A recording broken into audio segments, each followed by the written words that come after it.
we begin the day with the Trump factor in global geopolitics. The world is watching what happens in New Hampshire today and what it will mean moving forward towards Election Day in November. And there is this saying about elections: people elect the candidates they deserve. Well, that may or may not be true, but in the United States, in this year's presidential election, the voters may very well not get what they want. A majority say they do not want a repeat of the 2020 Joe Biden-Donald Trump contest. The assumption, however, is that a repeat is all but guaranteed. In fact, America's allies and its enemies appear to be behaving more and more on the assumption that there will be a second Trump presidency. We'll discuss this in just a moment, but first, take a listen to what the Trump factor sounds like. Look, NATO has taken advantage of our country. The European countries took advantage of... Russia said once they take Ukraine, Poland and the Baltics are next. Those are NATO countries. That puts America at war. That's why we should give Ukraine the equipment and ammunition they need to win. But I think we are talking too much about Donald Trump in Europe. He could well be elected again, despite the fact that many people in Europe, where we are now, are not really his biggest fans. We should prepare ourselves for a possible second term for Donald Trump by fostering our European competitiveness. Well, my next guest says that Donald Trump is already reshaping geopolitics into two distinctive camps, those anticipating a boom and those bracing for anything but. Graham Allison served as Assistant Secretary of Defense under President Clinton. He's been an advisor at the Pentagon in every administration, from Ronald Reagan to Donald Trump. And he was the founding dean of the Harvard Kennedy School of Government, where he has taught for 5 decades. Professor and Assistant Secretary Allison, it's good to have you with us tonight.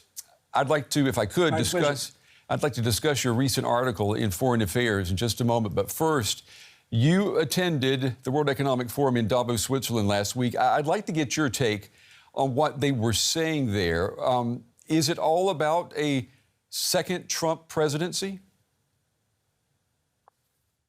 One could certainly feel the specter of Trump penetrating for the first time people's consciousness. And as one of them said, they had a sense of the ghost of Christmas past. So I think those who remembered the Trump administration mainly did so with fear and alarm. Yeah, and let's talk a little bit then maybe about the ghost of Christmas future. You write in Foreign Affairs that Russian President Vladimir Putin is counting on a Trump victory. What does this mean, in your opinion, for Ukraine? I think there's no question the war in Ukraine will continue through 2024. And the killing and destruction that the Ukrainians have suffered in the past year is the best predictor of what they've got in store for the year ahead. In the article, I asked the question, and I've noticed this already in watching the tea leaves, that if somebody were prepared to settle the war at this point for a long ceasefire or armistice, with the troops staying in place where they are, so Russia is still controlling about 20% of Ukraine, I think Putin would very likely say, thank you very much, but I'm going to take my better than even chance that a year from now I'm going to be dealing with Trump. Trump has said very clearly he would tell Zelensky, we're settling this in one day. We've cut off all support for you. You make the best deal you can. This war is over. So if you compare whatever could be offered to Putin today with what he thinks might be in store a year from now, one will see a likely hedge. And I think that similar hedge or hesitation is infecting U.S. relations with all other countries today as they think about whether in a year the U.S. may be under radically different management. Yeah, and I want to share one segment of your article with our viewers, and this has to do with European weapons for Ukraine. And you write, when considering how many tanks or artillery shells to send to Ukraine, some Europeans are now pausing to ask whether they might need those arms for their own defense were Trump to be elected in November.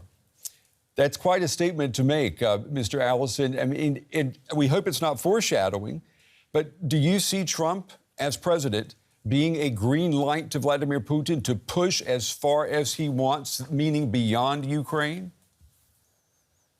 Well, I wouldn't say as a green light, but I would say that the consequence of Trump, if he were to act the way that he did in the last administration, and his disregard for alliances and his clear discussion, if you look at the letter of resignation by his Secretary of Defense, Jim Mattis, about the differences between Mattis and Trump over the alliance, it's quite clear Trump thought from time to time, maybe we just withdraw from the NATO alliance. And if, God forbid, we should do that, or even come close to doing so, the consequences for NATO would be catastrophic, cataclysmic. And European countries would have to be thinking about their own defense. Now, that's a subject that they should be thinking about anyhow. I've long been in favor of Europeans being more serious about their own defense capabilities. But I think for the first time in the conversations I've heard in Germany and France and some of the other countries, people are thinking, maybe we really would have to fight for ourselves. Yeah. And if we did, maybe tanks or artillery shells are, about our own defense. This anticipation, fear, you could call it, dread of a second Trump, it has the world in somewhat of a standby mode. Doesn't that make Joe Biden a first-term lame duck president between now and Election Day?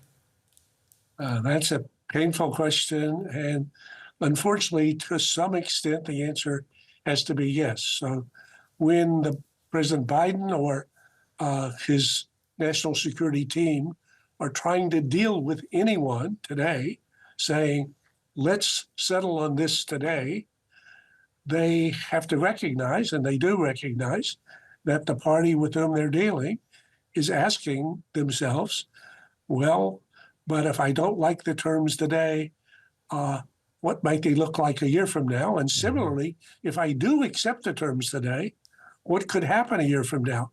Nobody can forget that the Obama administration negotiated painfully with all of the big countries, including Germany, the Iranian nuclear agreement, the JCPOA, and that in his first year in office, President Trump said, we'll just tear this up and proceed independently in our own, in our own path. So presidents have a great deal of discretion, and particularly given the current different divisions within Congress, getting a treaty-level agreement where 2/3 of the Senate would agree on anything is almost impossible. So understandably, countries are hedging, but understandably, that's weakening the hand for President Biden. Do you think that explains what we're seeing in Israel, why Israel's Prime Minister Netanyahu is now so openly defiant of Israel's most important ally, the U.S., when he says that he will not support a two-state solution to the Israeli-Palestinian crisis? I think that's just part of it. I think that in part, I mean, the main thing is this has been Bibi's, this is at his heart. He really believes this. Secondly, it's essential for the coalition, including the right wing that he's, that's keeping him in power. But thirdly, I think he's looking over his shoulder saying, I had a very good relationship with Trump. I think I can manage the Americans. Mr. Allison, I want to ask you before we run out of time, we are in primary season in the United States. Last night, the co-founder of the Lincoln Project, Reed Galen, he told me on this program that a win for Donald Trump in November, a second Trump presidency, would guarantee the end of U.S. democracy and the end of the world order which the U.S. has led for 7 decades. Those are strong words. Do you agree? No, I think that's too strong. I think that I probably have a somewhat naive faith in American democracy. I think the country has gone through tougher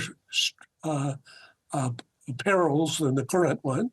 We actually did have a civil war, we should remember, in which almost the country was split into two. We went through a Great Depression, which could have seen the rise of fascism, but didn't. So I think that the American political institutions are strong. The American people ultimately are more sensible than they might appear at some points. Mm-hmm. So I wouldn't. I think that you'll hear in the campaign, both from the Biden administration and from the Trump administration, that the election of their adversary will mean the end of American democracy or the end of America as we know it. I think the country has been resilient. I think its institutions are resilient. And as Warren Buffett said, nobody has ever made money in the long run selling the U.S. short. All right. And with that positive, that silver lining in the story, we'll say thank you to Professor Graham Allison from Harvard University. Professor Allison, it's been good talking with you. Please come back next time. Thank you. The U.S. Republican presidential race is now a contest between two, Donald Trump and Nikki Haley. Haley is Trump's last remaining rival for the nomination. Florida Governor, you may remember Ron DeSantis, he dropped out of the running, throwing his weight behind Trump. Polls give Trump a wide lead over Haley. She needs a strong showing in New Hampshire before the next contest in her home state of South Carolina, where Trump also dominates opinion polls. Well, DW's Janelle DeMalone is in Concord, New Hampshire. I asked her what a primary win there would mean for the victor.